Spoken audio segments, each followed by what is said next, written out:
बरपेटा रोडनि सिमलागुरियाव गिख्रंथाव लामा जाब्रबथाय जाथायनि सोमोन्दै मिथिनो हानाय बादिब्ला हावली फारसेनिफ्राय बरपेटा रोडजों फैबाय थानाय गंसे ट्रेक्टरा बरपेटा रोड फारसेनिफ्राय थांबाय थानाय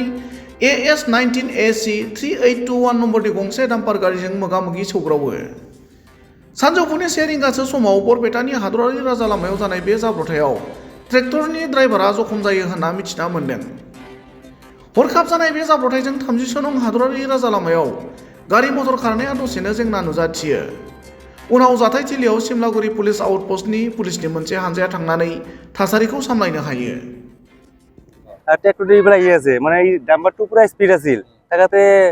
মানে ট্ৰেক্টৰ কন্ট্ৰল কৰিব নাই ডাম্পাৰ পুরো লগাই দিছে 4-5 টুকরা হয়ে গেছে মানে ড্রাইভারটো এনে ক্ষতি হওয়া নাই অলপমান দুচুক পাইছে মাথা হাতা কিবা ভাসছে এতে ববরটা আমার ববরট লৈ গেছে আর ট্ৰেক্টৰটো টুকরা হয়ে গেছে 4-5 টুকরা হয়েছে আর আপনার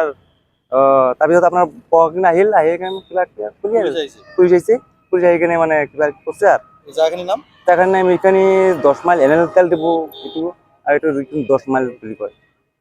ডাম্পারটো এইবিলাক পুরা স্পিড আহে না মানে এইবিলাক মানে মানুহ নাচায় গাড়ী নাচায় আহনে যাবাহে লাগে এটু ভাবে কিন্তু চাবা লাগে অলপ মানুহৰ অলপ হেৰি চাবা লাগে নাম তো নাভাবে না ওই গুটকা রাখো গুটকা